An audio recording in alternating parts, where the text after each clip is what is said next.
Today, I'm going to just present one of our work we are currently working on, this RSI structure interaction analysis. Okay, let me start.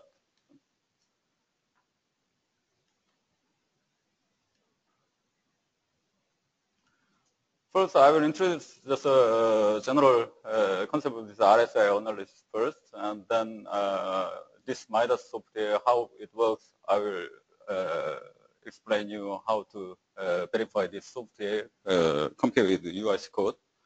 And we have one project which is ongoing, and so we are using this Midas software for this RSI analysis. And so I will just briefly explain how we are working on. And then finally, I'm going to just brief you what I found and what I learned during this RSI analysis in India, as per this India.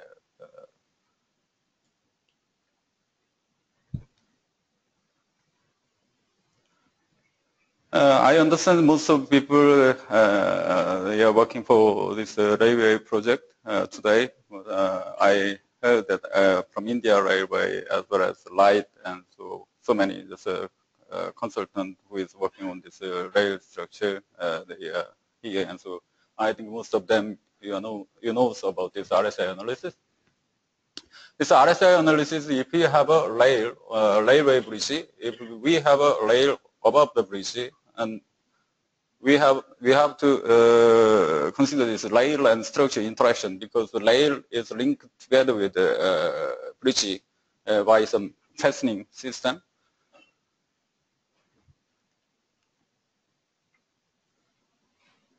And previously, I think in India, this CWR, which is a continuous welded rail, was not common, and so we use just a normal rail, which has always just this kind of joint in the middle. And nowadays, there's a metro and Hyderabad metro thing, and this currently this project dedicated freight corridor. We are using this CWR, which is a continuous welded rail. The definition of this CWR is around more than 200 meters if this rail is continuous, because the phenomenon and behavior of this rail is different. So we call this as a CWR. And the advantage of this CWR, because we don't have this kind of, we can reduce this, we can remove this kind of joint and rail, and so this joint always create a lot of this dynamic impact, as well as this will reduce the lifespan of this rail, and so currently there is a huge demand, and most of the projects nowadays we are using CWR. First of all, we need to understand this the impact of the effect of CWR, difference between the normal rail and the CWR. If this rail is continuously welded on ballast, and then if temperature goes up or goes down, and due to this temperature, we have some this kind of stress will be happening. And so, for example, if temperature goes up and this rail try to expand, but this displacement is fixed by this kind of fastener. And so, in the middle portion, from the end to end of this CWR, we will experience this kind of stress, some compression. In opposite manner, if temperature goes down, then we will have a huge tension in the rail.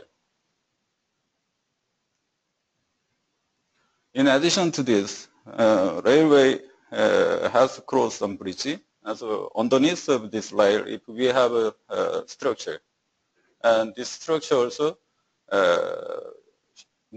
shrink or expand due to temperature, and as well as because of this train loading, this girder itself will deflect as well as move, and because of this, some additional stress occurring in the CWR, as you can see here. And this is some diagram of this system. If we have a rail here, and this is linked by a fastener on the ballast embankment portion, and the bridge also is linked by fastener. Sometimes we put ballast, sometimes without ballast also we use. And if required, we can provide some expansion joint as well. We need to look at this fastener, this joint detail. This usually, this link is not fully fixed. This link longitudinally, if there is a movement, this rail fastener gives some resistance. If there is a longitudinal loading in forward direction, it gives some it allows some movement, but there will be some resistance from the fastener. And this nonlinear property we need to understand. For example, if this is the resistance of this fastener, if rail and the deck, if there is a displacement, relative displacement up to certain limit, and this resistance increase like this. In UIC code, we just suggested, UIC code suggested some bilinear curve to demonstrate this nonlinear behavior. So up to 2M, for example, if we have a ballast track and up to 2 mm, this will go, this resistance may go up to 25 or 50, something like that. After then, if there is a further relative displacement happening, and this will start slipping, and so there will be no further resistance from the ballast, from the fastener.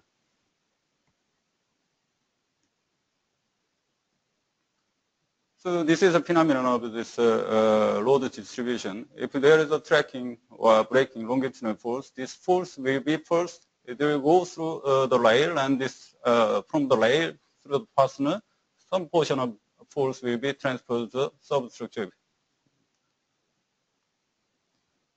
And if there is a temperature loading, and due to temperature, this girder shrink or expand, and because of that, also there will be some additional stress and additional force to the pier as well. And if there is a vertical loading also, this girder is not doesn't have infinite stiffness, and so based on the stiffness, this will deflect, and this end of the deck will rotate, and because of this rotation, there will be some displacement. This kind of thing we need to first understand before starting the RSI analysis.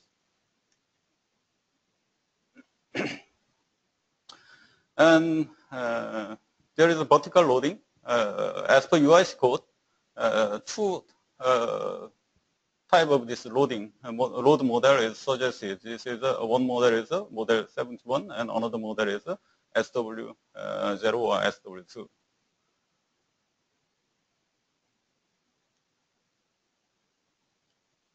And as for the UIC code, braking and acceleration, this force is clearly defined. This acceleration 33 kilonewton, and maximum force for this acceleration also is given in the code, and braking force also 20 kilonewton per track, and in case of this heavy loaded train, 35 kilonewton per meter.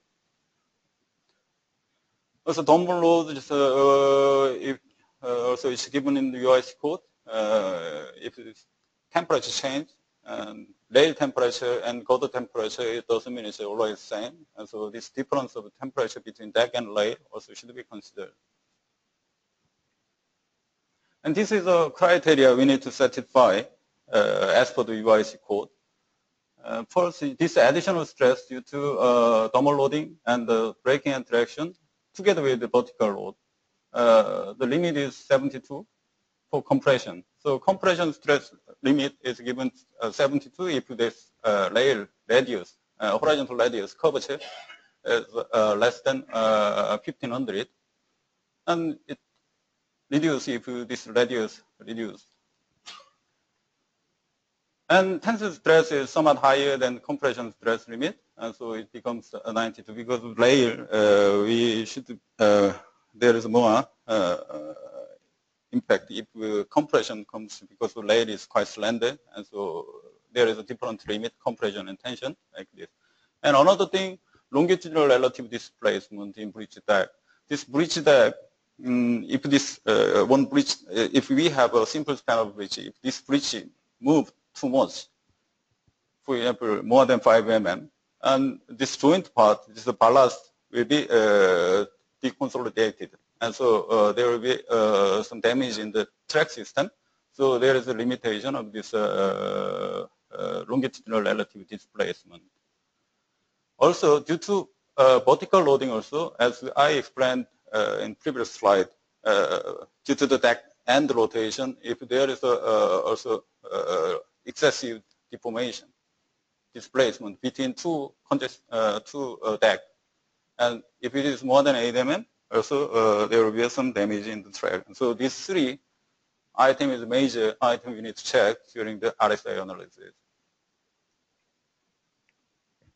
So this is so far this is a general concept for UIC code, and we can use any other software, but first of all we need to verify this software is enough and reliable, and whether this software will demonstrate this rail and structure interaction. So UIC code has given some model test case. And UIC code has given this kind of deck type and their test result itself. And so based on this, we can select one of the model and we can demonstrate this kind of just structure using 1 minus. And so we have done this kind of just verification using by selecting these two models, 60-meter span length and loading one direction with this kind of stiffness and the E value and I value of this girder. And UIC code appendix UIC code appendix has given some certain value, and we compare this loading. This is a temperature loading case. If we have a temperature, we are almost just getting almost similar results compared to UIC code. And this is a longitudinal loading case, train loading case. Also, we are getting almost negligible difference in terms of tolerance. And this is summary of UIC code. You can find out this this summary table from UIC code.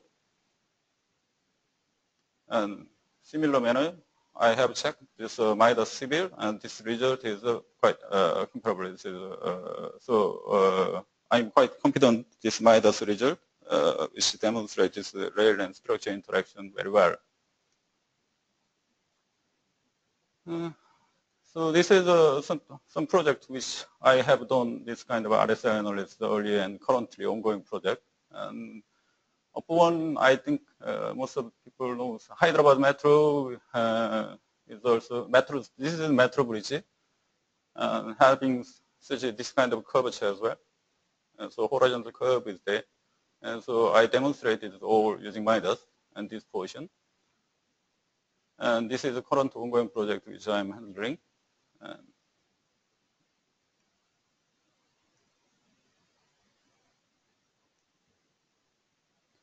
Let me introduce this dedicated freight corridor project which we are also participating. This Western, this is India.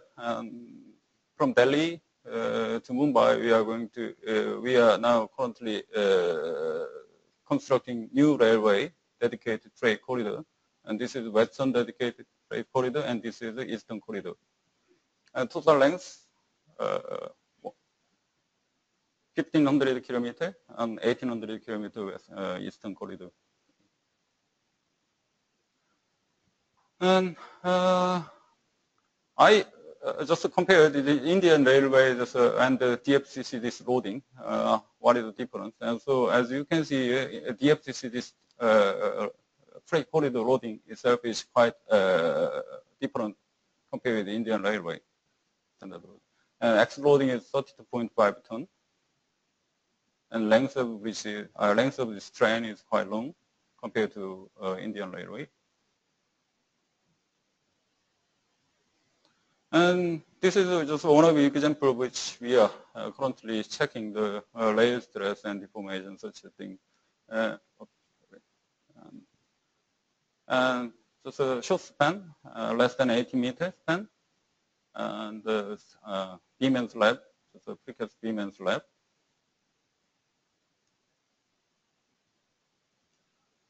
And this also, this current project also we are applying 35 degree, plus minus 35 degree for bridge deck temperature variation.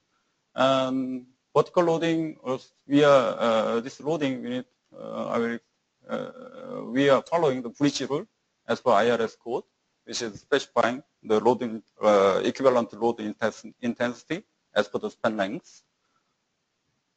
Braking load, as per IRS code, is given 25% X load for loco, and 13.4 for train load, which is just a gondola. Traction loading is given. I think most of you knows about this IRS code and train definition. We have a 5 combination, train combination, 63 ton 2 loco and 52 2 loco or something like that. This diagram shows the configuration of this train combination. This is a combination 1. In this case, we have a 31. This part is a wagon, and this is a loco. And usually, loco has a acceleration force somewhat high, much high, and whereas this wagon has no acceleration. And in terms of braking, as you can see, this green line, this loco has somewhat higher intensity than this gondola part. Bridge rule has given this configuration, but however, bridge rule has specified only this point loading only with this spacing. So I just back calculated, try to understand the equivalent loading if we consider this as a corresponding distance of this one loco and another loco, and I got this number.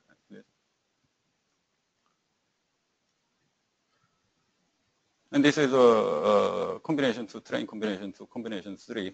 And so each combination has different intensity. And 5 combination.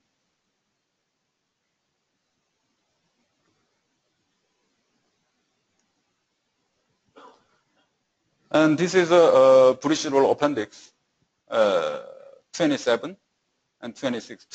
Bridge rule 27, what this table is given is based on each span length. They define this total loading, which will be loaded within 80 meters. Whatever this 5 combination comes, just worst case, they have considered this one. So I can say this is the loading condition for specific small 80 meter span length bridge. And also, according to the traction and the braking force, also based on this, it's calculated like this. For example, if it is 50 meter, 670 is the maximum tractive force, whereas 80 meter, 653, like that. I was not familiar with this table, but I studied this one. The basic basis of this table is if we have a 80 meter, whatever this 5 load combination, this axle combination comes, whatever gives the maximum case, this is a table, and so that engineer can easily take this number when they design this bridge. So this is a very useful table when you design the bridge rather than RSI. But however, because of this loading itself, this 5 load combination, which is quite complicated, and as I explained this UIC code, they have specified this 2 loading, and in terms of this braking and traction, they specify just a certain equivalent uniform loading. Whereas this bridge IRS code just specified this 5 very clear, just a load configuration. However, in terms of braking and traction, they specify 25% or 13.4% of this axle loading. We may apply this loading as of all point loading in braking and traction, but which may take a lot of effort from the engineer.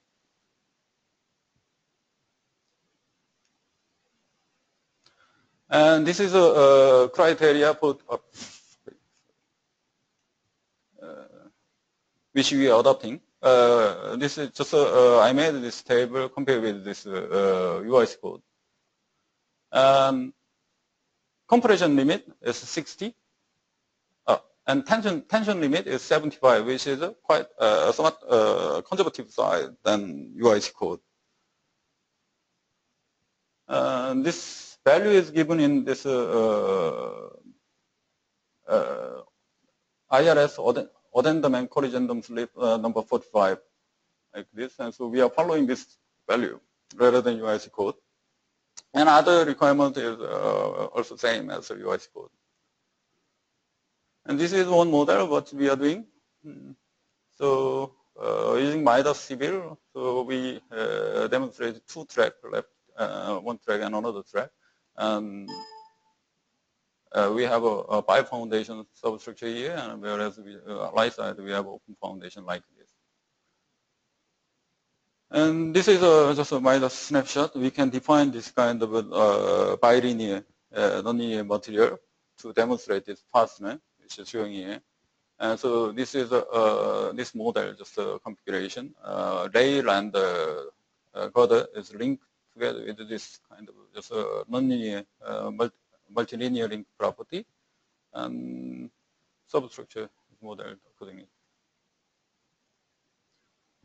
So substructure model is done like this. Midas is easy to add this substructure in RSI analysis also. And so as you can see here, substructure column part and the foundation, pile cap and the pile also it's all modeled like this. It made us easy to change this foundation if we have to change this foundation if we face any problem during the RSI analysis.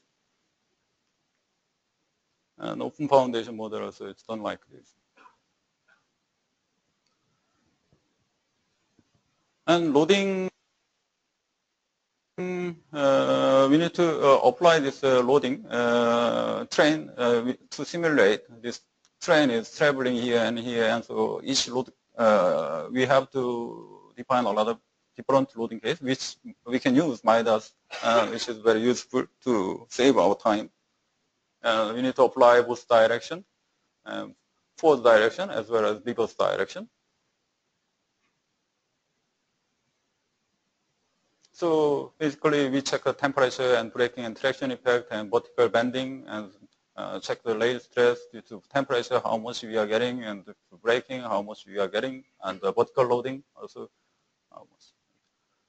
And this is one of the example temperature loading, because this temperature, if this rail, if this girder get 35 degree temperature rising case or temperature cooling case, we can get this kind of rail stress. And so usually this peak stress comes free end to the abutment. So we are getting around 16.4 MPa. And this, as you can see here, we have to check a lot of case after changing this train position. And due to vertical loading, if we have vertical loading, obviously, if this is a peak stand, and so peak stand part, we are getting higher tension. And if train moves and this force is slightly reduced, but other location where the pier location, because compared to this embankment part, this pier is somewhat flexible, and so we are getting less stress like this. And this is a summation of braking, and this is a case of braking and traction. Also, due to braking and traction, we have to check a lot of this loading position and made an envelope. So this is another track, which is mainly this acceleration force is loaded part, track 2. And this is final rail stress checking, combining all temperature loading as well as vertical bending as well as braking and traction force, and we concluded rail stress is within the limit.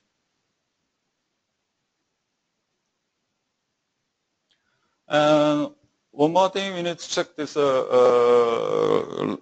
relative absolute horizontal displacement. This is abutment 2. Another side. So as you can see, this much displacement is happening at abutment 2, which we have a free end, and also we concluded this movement is within the limit, and so we don't expect any deconsolidation of this ballast.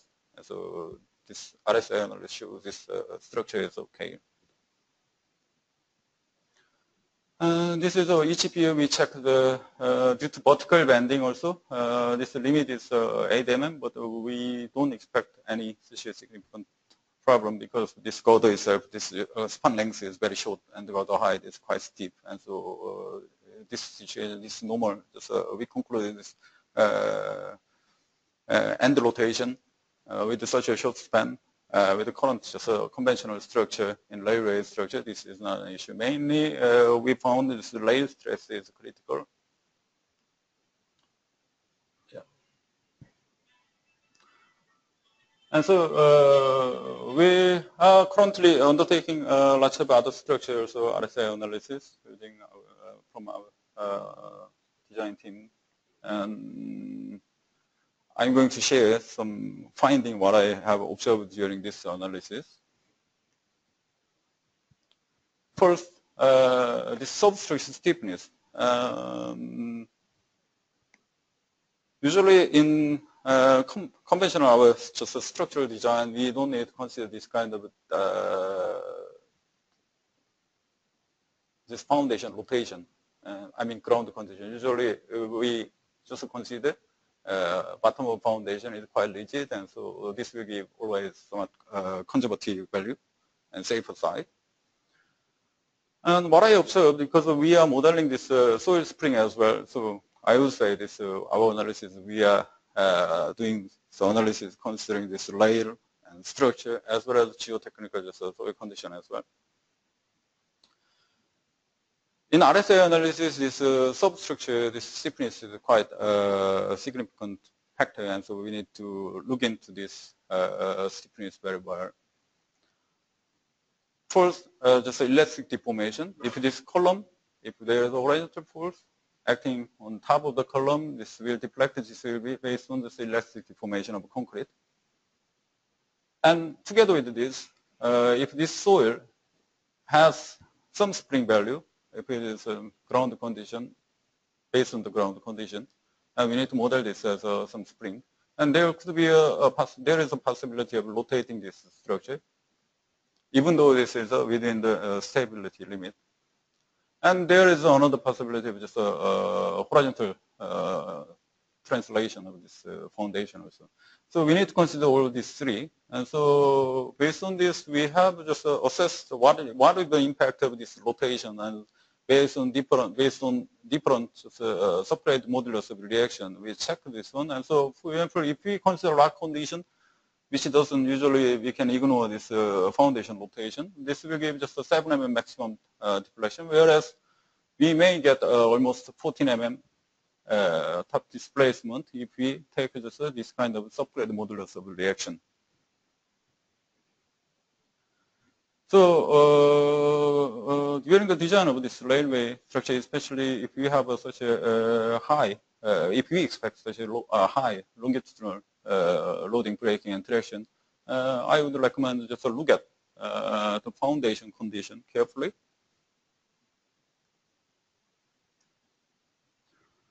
And this is, as I just explained when I explained about this train 5 combination. This is one of the combination 1, which has a maximum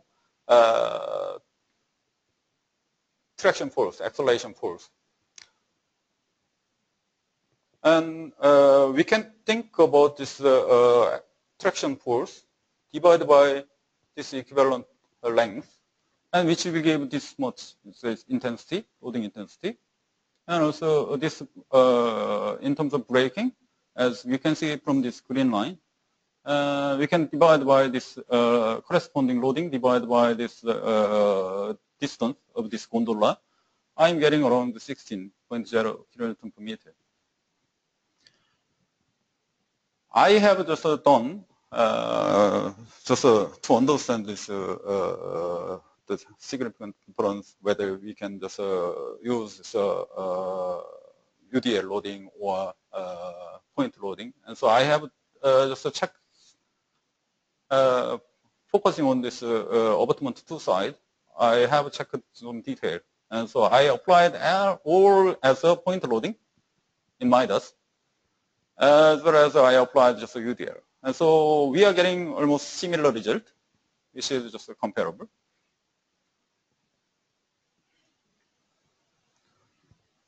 And this is another case, just in case of braking also.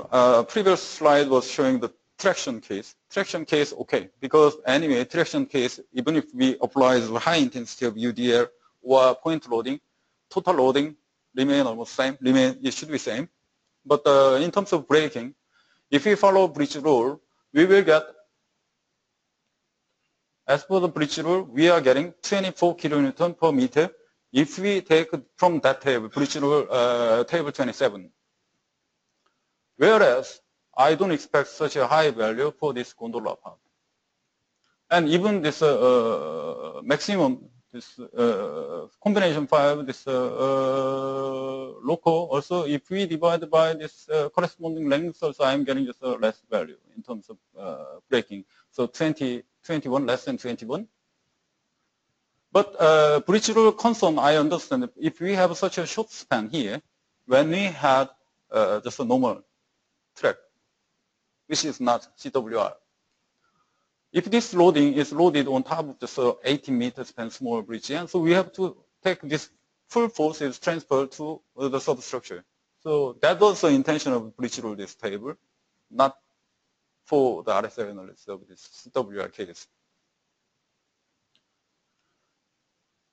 And this is a point loading case as per actual train this configuration, and this is a uniform loading case. I concluded this result almost same, and then this is another result as per this bridge rule, which is quite high intensity. If we apply this whole loading, and I'm getting almost 4.6 MPa, somewhat higher side this stress. So in terms of braking, my conclusion is just adopting this bridge rule, appendix 27 may result somewhat conservative result. Somehow it's not that much significant, just 5 MPa, something like that. But as long as this also allowable stress limit is reduced from 75 to 60, so this is almost 10% compared to this is almost almost 10% of this allowable limit, which we currently are using.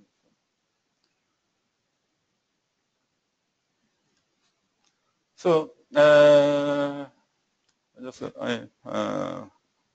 final finding on this one. Currently, this India, a lot of this railway structure as well as metro structure is coming. CWR, this railway RSI analysis is a hot issue in India, and everywhere all the consultants I know they are now just working on this RSI project. And substructure stiffness, as I briefed you, we have to, because it was not an issue when we do some conventional, just normal rail, like CWR, when we just design the structure foundation, isolated stability, such a thing. Now we have to look at this substructure stiffness also, especially rotation. And finally, this load model, I think it's I would say quite clear in IRS code, but it's unclear how to apply this braking and traction force in RSI analysis. It's very clear 25% of local and 13.4% of this gondola. But I think it is good if we just specify this kind of loading, how to apply in RSI analysis, almost something like a UIC code, which will save a lot of time for the engineer. And I think most of the engineer understand this RSI analysis, even though RSI wizard Midas provide excellent RSI wizard, and so to apply this kind of loading for 5 load combination take a lot of effort. And so sometimes I think we have to discuss openly and how to apply this, how to define this UDL, equivalent to UDL loading in RSI analysis in IRS code. And same thing, just simply adopting this bridge rule, this table in RSI analysis, I feel it will result, it may result some conservative side. Yeah, anyway, this is conservative side, and so it's okay. And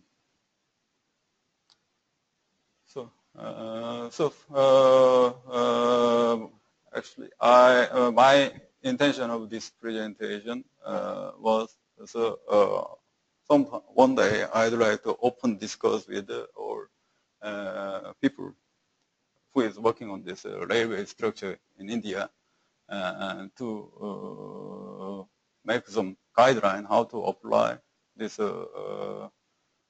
train loading in this DFCC loading, or in either Indian layer as well. That all engineer, it will be very clear, and we will keep some consistency, because there are lots of projects ongoing, and so this project they are applying this manner, and other project they are applying some different manner, which is, I feel, it does make sense. Okay, yeah.